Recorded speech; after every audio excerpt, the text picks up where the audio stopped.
saluda.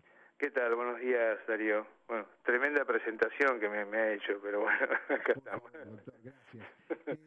¿Quién es Luis Muña, doctor? Usted que lo vio cara a cara y que también escuchó a las víctimas, ¿no? Y a los testigos de lo que había pasado. Bueno, Luis Muña era un personal civil que fue designado por el segundo interventor del Hospital Posadas en la época del proceso, como personal civil en el sector de vigilancia. Él conformó un grupo reducido, serían unas 10 personas aproximadamente, que no recuerdo muy bien si se autodenominó o si en broma, por lo patético, le decían el grupo SWAT. Esta gente se lo pasó controlando, haciendo una suerte de inteligencia berreta ahí adentro de enfermeros, personal administrativo y médicos del hospital, secuestrando gente, llevándola a la parte de atrás del hospital donde estaba y sigue estando, ¿no? Un chalet o dos chalets que originalmente fueron pensados para casa del director del hospital y casa del administrador del hospital, y ese lugar lo transformaron en lo que hoy día denominamos un centro clandestino de detención, y por allí pasaron un montón de personas que, repito, eran del hospital y que eran investigados por este grupo SWAT, ¿no? ¿De qué delito lo acusaron y lo condenaron? Luis Muña fue condenado por privaciones ilegales de libertad y tormentos, porque ese grupo se dedicó a eso, ¿no? A tener privada de la libertad a gente con distinta suerte y tormentos. Respecto a este asunto, me parece interesante puntualizar que no existen técnicamente desaparecidos ni personas cuya privación ilegal de la libertad pueda decirse que se prolongó en el tiempo, hasta hoy o hasta tiempo cercano, porque en el caso de las víctimas de Luis Muña, algunas recuperaron la libertad y hay dos que está comprobada su muerte. De modo tal que cuando la Corte habla de delitos permanentes, No sería el caso. no es el caso, está mal leído el caso. O sea, o está mal introducido el tema permanente. No tiene nada que ver el tema de los delitos permanentes en este tema. Acá lo que tiene que ver, y ya lo pongo en el tema del 2x1, si me permite, es que Sí. en realidad, mientras tuvo vigencia la ley, estos casos y otros no tienen nada que ver para ser aplicada el 2x1, ¿no? Bueno, por eso digo, en primer lugar una cuestión fáctica, hay que leer cada caso en particular. En este seguro que no tiene nada que ver en la discusión el tema de los delitos permanentes, porque como le digo, los hechos atribuidos a Luis Muña, que creo recordar que eran 5, hay 3 personas que recuperaron su libertad después de haber padecido torturas, y hay otras 2 que está comprobado que fallecieron, inclusive de una se logró recuperar el cadáver, el cuerpo, flotando en el Río de la Plata, de modo tal que esas privaciones ilegales de la libertad cesaron, terminaron de cometerse, de modo tal que no es aplicable al caso, a la situación, algún tipo de argumentación referida a los delitos permanentes. Doctor, disculpa que lo interrumpa porque es importante, soy Romina Calderaro, buen día. ¿Qué tal? Buen día. Permanentes y de lesa humanidad son cosas diferentes. Sí, los delitos permanentes son aquellos sucesos, vamos a decir así, que están compuestos de un montón de hechos de la vida, de la realidad, que el legislador agrupa como si fuese un hecho único. Por ejemplo, un caso paradigmático es la privación ilegal de la libertad, el secuestro, ¿no? A una persona desde que se la detiene o desde que se la priva de la libertad hasta que esta privación de la libertad cesa. Durante todo ese lapso, si bien pasan infinidad de cosas, ¿no? En la vida de los secuestradores y del secuestrado, una sucesión de hechos, durante todo ese lapso el legislador lo atrapa, lo recoge, lo considera como un hecho único. Entonces ahí hay una discusión acerca de qué pasa si la ley aplicable al caso va cambiando durante ese lapso en el que dura ese hecho único. Bueno, lo que yo digo, más allá de una discusión doctrinaria que hay al respecto, que en este caso no tiene nada que ver esa cuestión. Está claro. La cuestión doctrinaria, se la digo rápidamente, es si se debe aplicar la ley más benigna durante el transcurso de ese lapso, o se debe aplicar la ley vigente al final del tramo de el delito permanente, aunque sea más gravosa. ¿Y usted qué cree?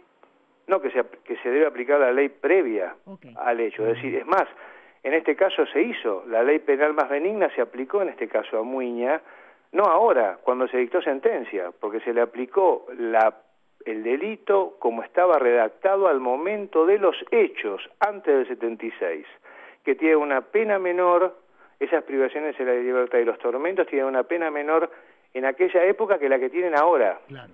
Es decir, lo que tiene que ver con la ley de fondo, el derecho penal, el código penal y no lo procesal, se le aplicó a Muiña la ley vigente al momento de los hechos por ser más derogada ya, por ser más benigna que la del momento del juzgamiento. Tiene que ver con el código de fondo. Claro, pero eso no tiene nada que ver con la permanencia del delito, tiene que ver porque en algún tramo de su enjuiciamiento, desde el hecho hasta su enjuiciamiento, rigió una ley que lo favorecía. Tal cual. Pero este no es el caso porque la ley que se está aplicando, bueno, ahí ya me meto en el fondo del asunto, en el fondo del fallo de la Corte. El problema de la prisión preventiva es como si fuera incidental o un subproceso o un proceso distinto dentro del proceso principal. En el proceso principal uno trata de juzgar, uno intenta juzgar o debe juzgar la aplicación del Código Penal, del derecho sustantivo, a un hecho de la vida, a una persona, a un grupo de personas que se acusa de haberlos cometido. El resultado final es absolución o condena, y en este caso la aplicación de la pena prevista en la ley penal. Punto. Durante todo ese lapso, efectivamente puede ocurrir que cambie la ley penal, Claro. Entonces que haya o que se deroguen delitos, o que se suban las penas, o que se bajen las penas, etcétera. Inclusive puede haber leyes intermedias que están vigentes un tiempo y después se vuelven a derogar y se vuelve a la redacción inicial, etcétera.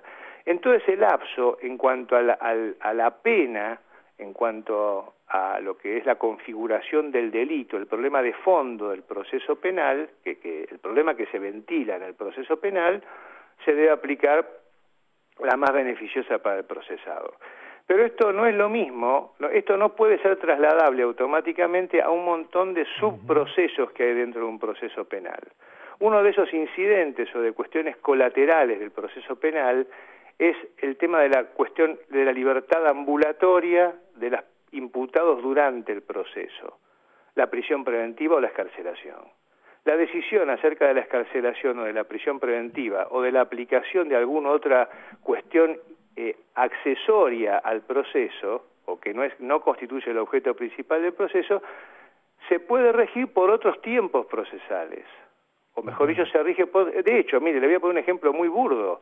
Estos hechos se cometieron durante la vigencia del Código de Procedimientos en materia penal y se los está juzgando por el Código Procesal Penal, Claro. dictado en 1992. O sea, ¿qué es más benigno? O sea, el hecho procesal, lo que quiero decir es que la cuestión procesal es accesoria o es distinta, vamos a decirlo, va paralelo, es otra cuestión distinta al hecho principal, que es el de juzgar desde el momento del hecho. Entonces, lo que se viene sosteniendo, había unanimidad en esto en todos los tribunales, en la Cámara de Casación Federal, y la Corte hasta ahora no se había metido en este asunto, porque le ponía una plancha del 280. Hay un caso Simón, inclusive que está el procurador fiscal ante la Corte, ya había propiciado lo que estoy diciendo ahora, es que la cuestión de la prisión preventiva y la consecuencia de cómo se va a computar a los fines de la pena final el tiempo de prisión preventiva es una cuestión incidental que no hace al objeto final de la causa. Es decir, entonces, esta cuestión se rige por el hecho procesal, por la fecha del hecho procesal. no por la fecha de la comisión del hecho penal, de la privación de la libertad. Es decir, ¿cómo se rige esto? Se rige desde el momento en que esta persona está en prisión preventiva. Claro, si no, no tiene sentido. Es que lo dice la misma ley. Esto es lo más vamos a decir así, manifiesto, vamos a decir. Voy a ser muy concreto. ¿Usted cree que los jueces de la Corte que utilizaron como argumento el 2 por 1 pueden haber cometido prevaricación? No, yo no, eso no sé, no me corresponde a mí decirlo, yo no soy un juez de los jueces de la Corte, y si uno tiene su opinión, pero prefiero no decirla, ¿no? Públicamente. Me parece que el fallo es equivocado, que está mal leído el caso del proceso, o no lo conocen, no sé, habrán recibido un incidente y se expidieron sobre esto. No es un tema de valoración social, de nueva valoración social del hecho, como allí se alguna argumentación. No tiene ninguna relevancia que estos sean delitos de lesa humanidad, ninguna relevancia. Ahora algunos colegas están planteando que si la tuviera, porque algunos jueces de la Corte mencionan este problema, el caso debería haber sido resuelto al revés, porque los jueces no pueden conmutar penas. Claro. En materia de lesa humanidad menos, ¿no? O sea, se metieron en lesa humanidad y se les complica la forma de argumentar. Es que no tiene nada que ver con lesa humanidad esto, porque nosotros venimos aplicando o propiciando la aplicación de todas las garantías procesales que rigen para los presos comunes, para los imputados comunes y condenados comunes, a este grupo de personas imputados de delitos de lesa humanidad. Claro. A nadie se le aplica un derecho excepcional.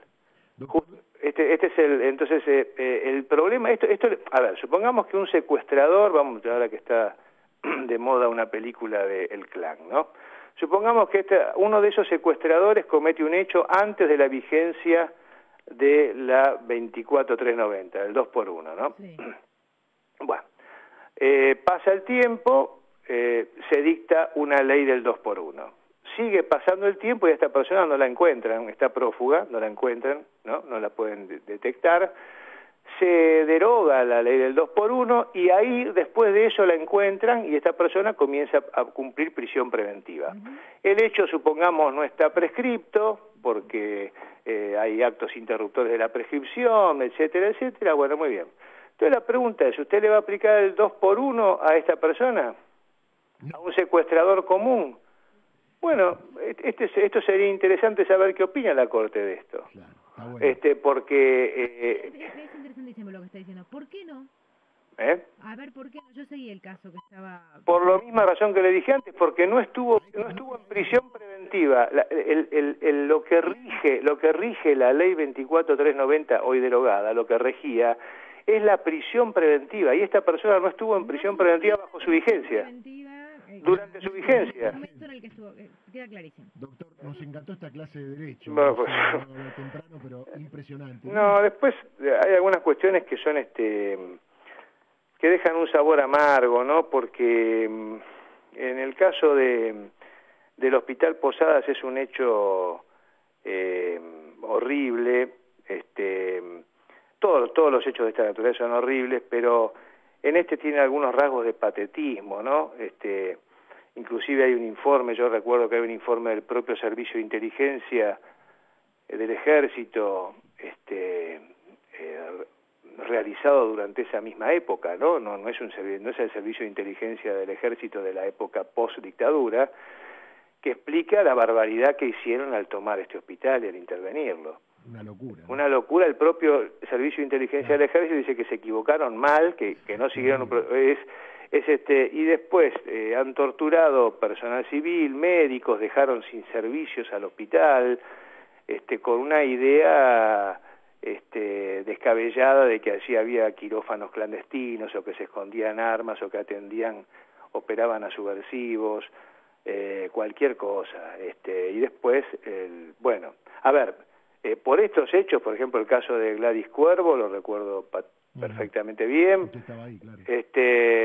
Fue condenado Videla en el juicio de las juntas. Claro, ella declaró como testigo también en el juicio de las juntas. Sí, fue víctima, y hay varios casos de estos que fueron tratados por la Cámara Federal y por la Corte. O sea, la Corte ya se expidió en estos casos antes, donde claramente explica, por ejemplo, Chester está muerto, Reutemann está muerto, fueron detenidos 29, una locura, no sé cómo explicarlo, no sé cómo...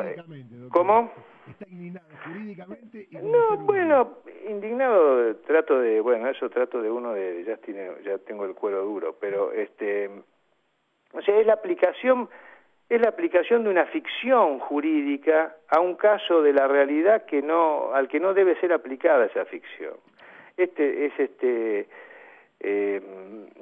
No sé, esto es como se ha buscado se ha buscado una teoría jurídica o se ha aplicado una teoría jurídica que no camina para este caso. Está claro, doctor. Bueno, ahora ¿por qué se ha dictado en este caso? ¿Por qué? A ver, esto ni siquiera va a ser un precedente de la Corte importante. Esto es dictado para ahora, para un hecho irrepetible en la historia argentina.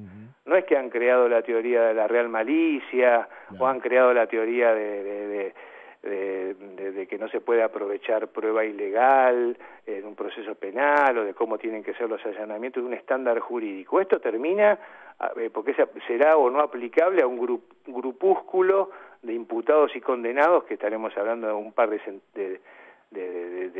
cientos de personas. No, y es un hecho irrepetible en la historia, que se haya dictado una ley del 2x1, que haya habido un proceso de sistemático de exterminio de personas, con torturas, etcétera.